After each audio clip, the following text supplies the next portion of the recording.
السلام علیکم۔ علامہ اقبال اور عطیہ فیضی کے درمیان روابط کے حوالے سے کافی باتیں مشہور ہیں۔ عطیہ فیضی اپنی ذہنی لیاقتوں اور معاشرتی سرگرمیوں کے علاوہ بیک وقت کئی مشاہیر ادب کے ساتھ روابط کے حوالے سے بھی معروف ہیں۔ خاص طور پر مشہور مورخ و مصنف علامہ شبلی نعمانی اور شاعر مشرق علامہ محمد اقبال کے ساتھ ان کے روابط کو علمی و ادبی حلقوں میں بڑی توجہ سے دیکھا جاتا ہے۔ اپنے وقت کی ان اہم ترین شخصیت کے ساتھ روابط نے جہاں عطیہ فیضی کو شہرت بخشی، وہی ان روابط کے مفید اثرات بھی ظاہر ہوئے۔ عطیہ فیضی اور علامہ اقبال کی ملاقات برطانیہ کے دارالحکومت لندن میں ہوئی، جہاں دونوں شخصیات حصول علم کے سلسلے میں قیام پذیر تھی۔ برطانیہ روانگی سے قبل علامہ اقبال کی اولین تصنیف علم الاقتصاد منظر عام پر آ چکی تھی، جبکہ زمانہ طالب علمی سے ہی شاعری کی وجہ سے اقبال کو شہرت مل گئی تھی۔ دوسری طرف عطیہ فیضی بھی تعلیم یافتہ خاتون تھی۔ ان کا تعلق بمبئی میں مقیم ایک ایسے سلیمانی بوہرا خاندان سے تھا جو تعلیم کو بہت اہمیت دیتا تھا۔ ان کی والدہ اور بہنیں بھی تعلیم یافتہ اور ادبی ذوق رکھنے والی تھیں۔ والدہ امیر النساء باقاعدہ مصنفہ تھی، جس نے ایک ناول اور چند نظمیں بھی لکھی تھی۔ عطیہ کی بہن زہرہ فیضی کا شمار بھی ادبا میں ہوتا تھا، جبکہ دوسری بہن نازلی رفیہ سلطان نے ایک سفرنامہ تحریر کر کے اولین نسائی سفرناموں میں اپنا نام رقم کر چکی تھی۔ عطیہ کے والد بھی اعلیٰ تعلیم یافتہ تھے اور کئی زبانوں پر مہارت رکھتے تھے۔ عطیہ فیضی کو ہندوستان میں رہ کر بہت سے شاہی خاندانوں سے راہ و رسم رکھنے کا اعزاز بھی حاصل تھا۔ کپورتھلا کی رانی کناری سے ان کی گہری دوستی تھی۔ ریاست بڑودہ کے مہارانا راؤ گائیکواڑ اور ان کی بیگم بھی عطیہ کی صلاحیتوں کے معترف اور قدردان تھے۔ انہوں نے لندن میں قیام کے دوران عطیہ سے کئی ملاقاتیں کی تھی، اسی لیے عطیہ فیضی ایک اعتماد کے ساتھ لندن آئی تھی۔ لندن میں اعلیٰ شخصیت سے تعلقات کے علاوہ اخبار میں مضامین لکھنے کا تجربہ بھی تھا۔ لندن میں بھی آپ صحافتی سرگرمیوں میں شامل رہی۔ بعضی تقاریب میں شرکت کر کے ان کا احوال انگریزی اخبارات میں چھاپ دیتی تھی۔ یاد رہے کہ علامہ اقبال ستمبر 1905 میں برطانیہ پہنچے تھے تو عطیہ فیضی ٹھیک ایک سال بعد ستمبر 1906 میں برطانیہ وارد ہوئی تھی۔ علامہ اقبال کے تعلیمی اخراجات ان کے بڑے بھائی شیخ عطا محمد برداشت کر رہے تھے، جبکہ عطیہ فیضی سرکاری وظیفے پر لندن پہنچی تھی۔ حقائق اور شواہد کی روشنی میں یہ بات مسلم ہے کہ اقبال کو علمی سطح پر عطیہ فیضی پر سبقت حاصل تھی، اس لیے عطیہ خود بھی اقبال سے مروب نظر آتی ہے۔ بعد میں عطیہ فیضی نے اقبال کے نام سے ایک کتاب بھی لکھی، جس میں اقبال کی زندگی کے خفیہ گوشوں سے پردہ اٹھایا گیا اور اقبال کے وہ خطوط جو عطیہ کے نام لکھے گئے تھے اس کتاب میں منظر عام پر لائے گئے۔ جہاں تک اقبال اور عطیہ کی پہلی ملاقات کی بات ہے تو یہ اپریل فول کا دن تھا، یعنی ان کی ملاقات 1 اپریل 1907 کو ہوئی۔ اس سے قبل اقبال لندن میں 1.5 سال گزار چکے تھے اور عطیہ کو لندن آئے ہوئے 1 سال کا عرصہ گزر چکا تھا۔ یہ ملاقات مس بیگ کے گھر میں ہونے والی پارٹی میں ہوئی تھی۔ مس بیگ پروفیسر تھیوڈور بیگ کی بہن تھی۔ یہ وہی پروفیسر ہیں جو کبھی MAO کالج علی گڑھ کے پرنسپل تھے۔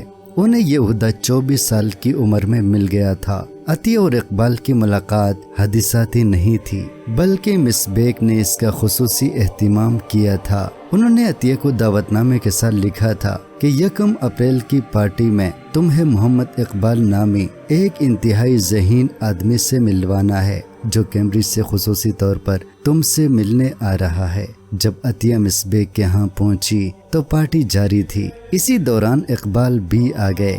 گھنی مونچھوں والا طویل قامت پنجابی نوجوان پارٹی سوٹ میں اس شام انتہائی وجیح لگ رہا تھا۔ اس کی گہری آنکھیں اس کی کیفیات اور موڈ کو چھپانے پر قادر تھی، جو اس کی خود اعتمادی اور ناقابل تسخیر ہونے کا پتہ دیتی تھی۔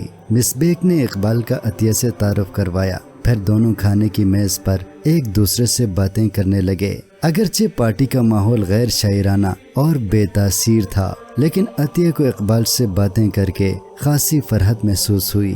گفتگو کے دوران عطیہ کو اندازہ ہوا کہ اقبال کی ذہانت اور حصے مزاح کمال کی ہے۔ اقبال باتیں کر رہے تھے اور عطیہ انہیں ایک مضمون کی طرح پڑھ رہی تھی۔ اقبال بیک وقت فارسی، عربی اور سنسکرت کے اسکالر کے طور پر انہیں متاثر کیے جا رہے تھے۔ عطیہ نے آخر ہمت کر کے اقبال سے پوچھ لیا کہ وہ کیوں ان سے ملنا چاہتے تھے۔ اقبال کا جواب تھا کہ آپ چونکہ اپنی ٹریول ڈائری کی وجہ سے ہندوستان اور برطانیہ میں خاصی مقبول ہیں، اس لیے میں آپ سے ملنا چاہتا تھا۔ عطیہ اپنی تعریف سن کر اچنبے میں آ گئی اور ایک اسکالر کے منہ سے اپنی تعریف سن کر خوش بھی ہوئی، تاہم وہ اس مخمصے میں تھی کہ کہیں اقبال ان کا مذاق تو نہیں اڑا رہے ہیں۔ میں نہیں سمجھتی کہ آپ صرف یہ جملہ کہنے کے لیے کیمبرج سے چل کر یہاں آئے ہیں، ملاقات کا اصل مقصد بتائیے۔ عطیہ نے اقبال کی آنکھوں میں دیکھتے ہوئے پوچھا۔ اقبال نے اپنی شاعرانہ اہلیت کو بروکار لاتے ہوئے عطیہ کو سچ بتا دیا۔ میں آپ کو سید علی بلگرامی اور ان کی اہلیہ کی طرف سے کیمبرج آنے کی دعوت دینے آیا ہوں۔ اگر آپ انکار کر دیں گی تو یہ میری ناکامی ہوگی جسے میں کبھی قبول نہیں کیا، اور اگر آپ رضامندی ظاہر کر دیں گی تو یہ میزبانوں کے لیے باعث مسرت ہوگی۔ عطیہ نے محسوس کیا کہ اقبال ایک الگ مزاج کے شاعر ہیں اور گفتگو حافظ شیرازی کی طرف چل نکلی۔ عطیہ نے حافظ کے اشعار سنائے تو اقبال نے کہا، جب میں حافظ کو پڑھتا ہوں تو اس کی شاعری میری روح میں اس طرح اترنے لگتی ہے کہ میں خود حافظ بن جاتا ہوں۔ اقبال نے گفتگو کو آگے بڑھاتے ہوئے کہا کہ انہیں ایک اور فارسی شاعر بابا فغانی بہت پسند ہے۔ ہندوستان میں انہیں بہت کم لوگ جانتے ہیں، لیکن آپ انہیں ضرور پڑھیں۔ انہیں پڑھ کر آپ کو اندازہ ہوگا کہ سچائی کے کتنے مختلف پہلو اور بھی ہیں۔ رات بہت بیت چکی تھی، دونوں گفتگو میں اتنے محو تھے کہ وقت گزرنے کا احساس ہی نہیں ہوا۔ عطیہ کو گھر واپس جانا تھا، لیکن جانے سے پہلے انہوں نے کیمبرج آنے کی دعوت قبول کر لی اور وہاں آنے کی تاریخ 22 اپریل مقرر ہوئی۔ کچھ ہی دن گزرے تھے کہ اقبال کی طرف سے عطیہ کو رات کے کھانے کا دعوت نامہ موصول ہوا۔ اقبال نے انہیں ایک فیشن ایبل ریسٹورنٹ میں بلایا تھا، جہاں وہ ان کی ملاقات کچھ جرمن اسکالر کے ساتھ کرانا چاہتے تھے جن کے ساتھ وہ کام کر رہے تھے۔ عطیہ کو یہ جگہ بہت پسند آئی۔ اقبال نے انہیں بتایا کہ ان کے اندر 2 شخصیات رہتی ہیں، ایک باہر کی شخصیت جو بہت زیادہ باعمل اور کاروباری ہے، لیکن اندرون ذات جو شخصیت ہے وہ خواب دیکھنے والی، فلسفی اور صوفیانہ ہے۔ کھانے کے بعد اب عطیہ کی باری تھی۔ انہوں نے 15 اپریل کو اقبال کے اعزاز میں ایک مختصر چائے پارٹی کا اہتمام کیا۔ اقبال نے اس موقع پر اپنی شاعری سنانا شروع کی تو محفل میں سماں بن گیا۔ عطیہ ایک ایک مصرے سے اتنی متاثر ہوئی کہ لکھتی چلی گئی۔ اقبال نے کہا کہ یہاں جو کچھ میں نے سنایا وہ صرف اسی محفل کے لیے ہے۔ چائے پارٹی کے 1 ہفتے بعد عطیہ حزب وعدہ کیمبرج پہنچ گئی۔ اقبال اور ان کے دوست شیخ عبد القادر بھی عطیہ کے ہمراہ تھے۔ اقبال نے سید علی بلگرامی سے عطیہ کا تعارف کراتے ہوئے کہا کہ اگر زندگی میں میرے نام کی کوئی ناکامی لکھی جاتی تو وہ فیضی کی وجہ سے ہوتی، لیکن انہوں نے میری دعوت قبول کر کے مجھے اس شرمندگی سے بچایا۔ عطیہ فیضی کی تحریروں سے یہ بات سامنے آتی ہے کہ ملاقاتوں کے دوران عطیہ نے علامہ اقبال سے فارسی شاعری کی فرمائش کی۔ اقبال چونکہ اس زمانے میں فارسی شاعری شروع نہیں کی تھی، لہٰذا عطیہ فیضی کے لیے انہوں نے فارسی میں غزلیں لکھی۔ اس طرح عطیہ فیضی علامہ اقبال کے لیے فارسی شاعری کی محرک بنی۔ اگر عطیہ فیضی نہ ہوتی تو اقبال فارسی کے شاعر ہوتے بھی یا نہیں، یہ قدرت جانتی ہے۔ تاہم یہ بات قابل ذکر ہے کہ اقبال نے جس دور میں عطیہ فیضی کے ساتھ دوستی کی وہ دور اقبال کے لیے سخت دور تھا۔ وہ کرب اور تنہائی کی کیفیت سے گزر رہے تھے، اس لیے اسے سہارے کی ضرورت تھی۔ عطیہ فیضی کی صورت میں اسے ایک اچھا سہارا ملا۔ ابتدائی خطوط سے پتہ چلتا ہے کہ علامہ اقبال عطیہ سے ہمدردی کے طلبگار تھے، لیکن وقت گزرنے کے ساتھ ساتھ جب علامہ اقبال نے دوسری شادی کی تو اس میں اعتماد بڑھ گیا تھا۔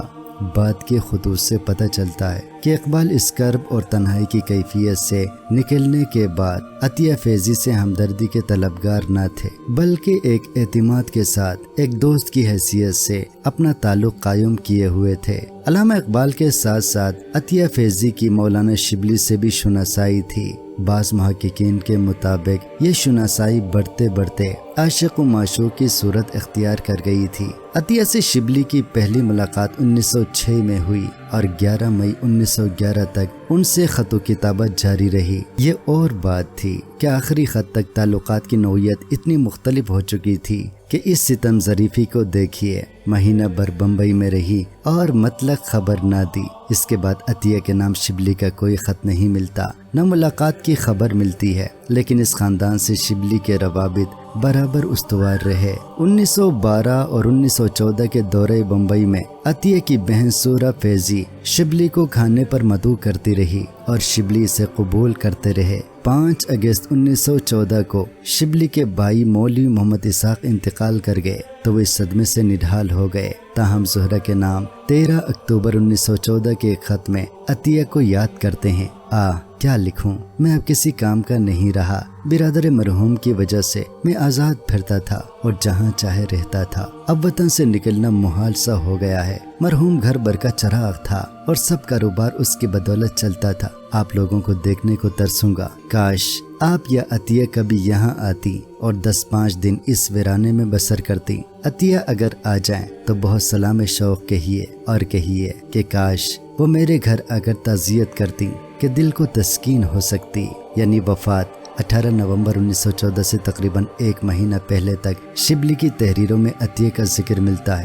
گویا 49 برس کی عمر میں عطیہ سے پہلی ملاقات سے 57 برس کی عمر تک شبلی کے دل میں ان کی یاد باقی رہی۔ عطیہ فیضی کی تحریروں سے پتہ چلتا ہے کہ عطیہ اسے ایک شناسا اور مولوی سے زیادہ نہیں سمجھتی تھی، تاہم ان کے بعض خطوط میں اس قدر بے تکلفی ملتی ہے کہ ناقدین کی اس بات پر اتفاق کرنے کو جی چاہتا ہے کہ عطیہ فیضی اور شبلی نعمانی کے درمیان پیار و محبت کا رشتہ ضرور تھا۔ علامہ شبلی نعمانی کے بارے میں عطیہ کا پہلا تاثر یہ تھا کہ ہم بہنیں ان کی باتوں سے بہت زیادہ متاثر اور محظوظ ہوئیں۔ اس وقت وہ ایک پرانے خیال کے مولوی معلوم ہوتے تھے۔ بعد میں بمبئی کی ملاقاتوں کے بارے میں عطیہ نے لکھا کہ یہ ملاقاتیں بے تکلفانہ ہوتی تھی اور کبھی کبھی ان ملاقاتوں میں عطیہ کے خاندان کی اور بیگمات بھی شریک ہوتی تھی۔ ایسے مواقع پر عطیہ کے مطابق علمی، قومی، سیاسی باتیں ہوتی تھی۔ عطیہ نے لکھا کہ ان ملاقاتوں میں اب وہ پہلے سے مولانا نہ تھے،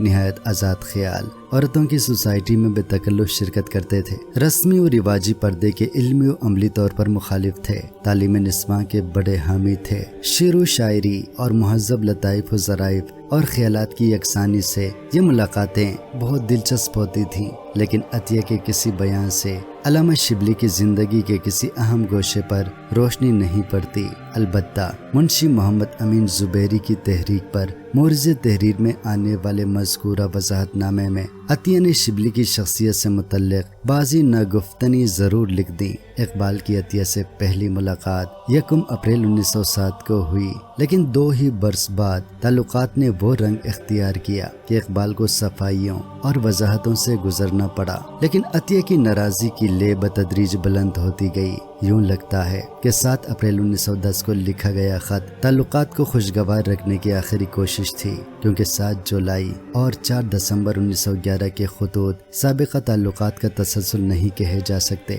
حیرت ہے کہ رسمی تعلقات سے قطع نظر اقبال نے اپنی کسی تحریر، تقریر یا گفتگو میں عطیہ سے ملنے اور کسی موقع پر اسے پکارنے کی ضرورت محسوس نہیں کی۔ اگر بمبئی میں عطیہ اور اقبال کی 3 مرتبہ ملاقات ہوئی بھی تو اس وقت جب عطیہ نے رحمین سے شادی کر لی تھی، اور یہ بھی یاد رہے کہ ان دنوں یورپ جانے کے لیے بمبئی ہی سے گزرنا پڑتا تھا۔